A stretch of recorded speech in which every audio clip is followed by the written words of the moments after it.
Thank you, Mr. President. Now, to conclude our procedural exchange with you, let me just simply state it briefly that the work that you mention, given all of its significance, does not play any role with Security Council. This is not part of the UN rules or Security Council rules. It was just a point of reference. And we regret that you decided to determine in our state, in our place, how urgent the meeting is or isn't be. We are guided by our practice, and the practice shows on the 30th of December, after our request, after the previous act of terror by Kiev against Belgorod, the Ecuadorian presidency convened a meeting on the very same day, and that's a behavior of responsible presidency. Your action, given with all due respect that I owe to you, is very disingenuous. So, Mr. President, we ask for an emergency meeting of the Security Council, and this is related to yet another heinous act of terror by Zelensky regime. The armed forces of Ukraine in the Belgorod Oblast downed a Russian military transport plane Il-76. It had 6 crew, 65 POWs, Ukrainian POWs, 2 who were to be exchanged, and 3 accompanying people. It is only because of the heroism of pilots who were, until the very last moment, trying to move the plane away from residential areas. No one on the ground did suffer. All of the information that we have today show that we are dealing with a premeditated, thought-through crime. The leadership of Ukraine knew the route very well, knew about the way the soldiers were going to be transported to the place of exchange. It was to take place yesterday on the 24th of January in the second part of the day. And this is not the first such operation, but this time the Kiev regime, for some inexplicable reason, decided to sabotage this procedure and do it in the most barbaric way possible. As was shown by a preliminary investigation, this act of terror by UAF was done by using an entire aircraft complex from Liptsi in the Kharkov Oblast. Lot is indicating that this could either be an American Patriot or Iris-T, which is German manufactured. If this becomes confirmed, then the Western countries which supplied these weaponry will become direct participants of this crime, as they are accomplices of a UAF when Western weaponry is being used to shell residential areas in Russian cities.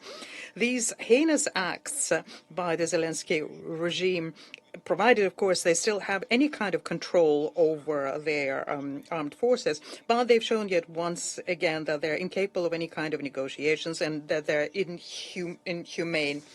They are ready to sacrifice their own citizens to Western geopolitical interests. This is no longer a secret for anyone in Ukraine.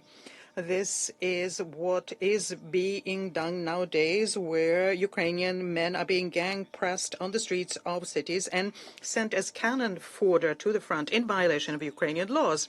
Zelensky and his clique are calling this mobilization. But the act of terror yesterday is going even further than that. The soldiers who were to be exchanged yesterday were awaited and expected by their families. Their exchange was agreed with the Ukrainian side, and this had been done many times before. But for some inexplicable reason, in Kiev, they decided to eliminate their own citizens together with the Russians who were accompanying them.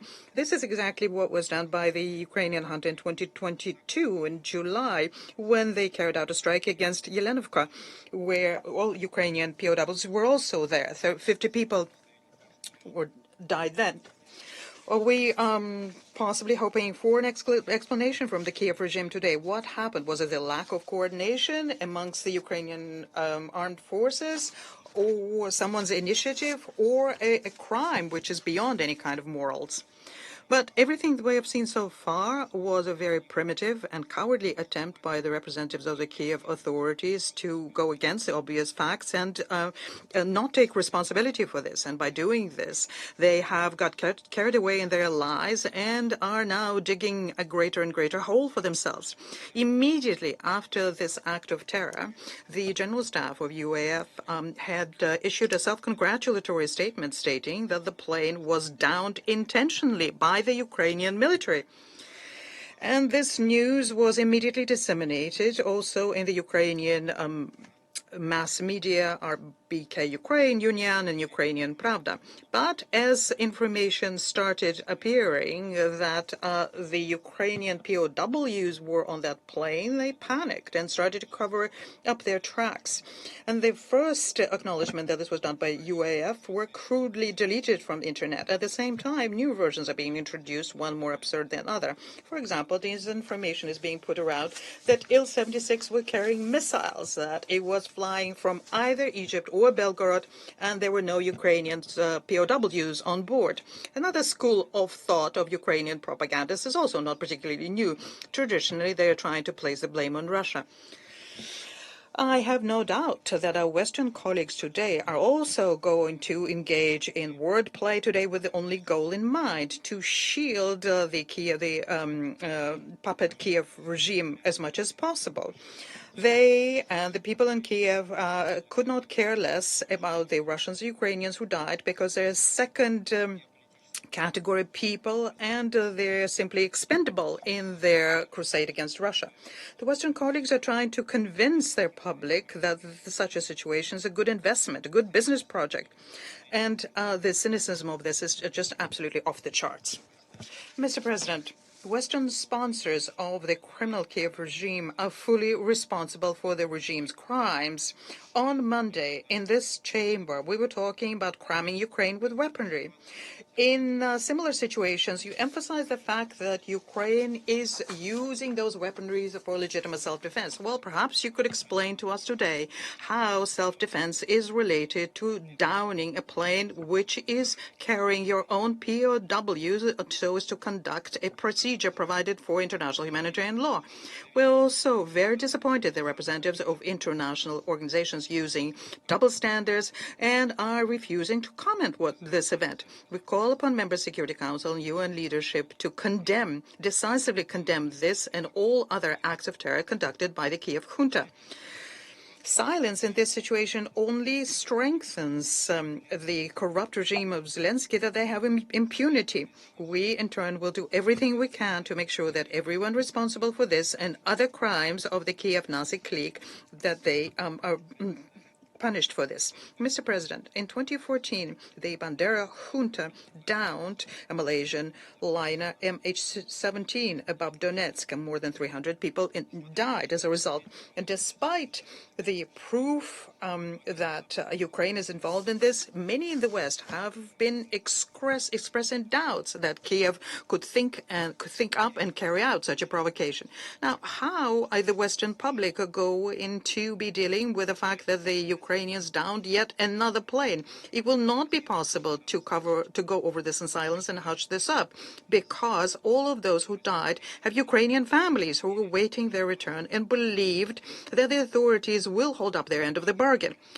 But as a result, the Kiev regime sacrificed these people twice. First of all, by throwing them onto the front line as cannon fodder, and thereafter, after the life was kept by the Russians, by downing their plane. And one more point to that needs to be borne in mind by those who are asking us to get involved in peaceful negotiations with the Kiev regime. Let's set aside the fact that the person in charge of Kiev banned his people to negotiate with us, and the decree remains in force. Let me ask you this question. How can we deal with the statements and guarantees of regime and its Western sponsors once the Kiev dictator has shown yet once again that he's incapable of even conducting the technical procedure of prisoner exchange? Put this into the context of the Minsk agreements, which were used to arm Ukraine. Kiev's rejection of an already initialized draft peace negotiation in Istanbul in 2022. This was done under the pressure from the Western backers. And then you will understand why is that we, while not rejecting negotiations in principle, we continue the special military operation in Ukraine, which was initiated so as to save the lives of the people of Donbass. I thank you. Thank you, Mr. President. Did not originally intend to comment on the Ukrainian statement. Of course, it's nonsense, paranoid nonsense. Let me just say that I understand that my colleague was told to continue with the lies and shielding of the Kiev regime. The lists have been published and they were conveyed to the Ukrainian side following their procedure, as was done many times before, and it's pointless to try and deny that. Contrary, by the way, to the lists of the victims of Bucha, which we're still trying to obtain and have been unable to do so, and we keep talking about this, but that's not what I wanted to talk about. I wanted to react to what you mentioned, Mr. President, your statement about the crash of the Malaysian MH17 in 2014. And traditionally, following the Western hypocritical tradition, you place the blame for this tragedy on Russia. Let me just briefly recall the incontrovertible facts that you are trying to ignore. After the disaster, it was Russia who kept insisting on international impartial investigation and was at the inception of Resolution 2166 on this by the Security Council. And we helped the Netherlands as much as we could and always reacted to requests for legal assistance and did that swiftly. Unlike Ukraine and the United States, we forwarded the information which was of critical importance to determine who was to blame. Our information was never made part of the proceedings. At the same time, there were a lot of questions about the biased approach by the Joint Investigative Group. We were therefore not surprised by the biased decision of the District Court in The Hague. It was obvious to us that outcome of the work of the group and the judicial proceedings were aimed exclusively at making sure that the evidence fit the only one version which is beneficial to the West, that Russia was involved in this. By playing along with the Kiev regime, its accomplices have discredited themselves completely. They close their eyes to the most egregious discrepancies and the outright lies by Kiev in the process. In particular, it is not logical here, if you consider that the airspace was not closed above the area of conflict in violation of international law.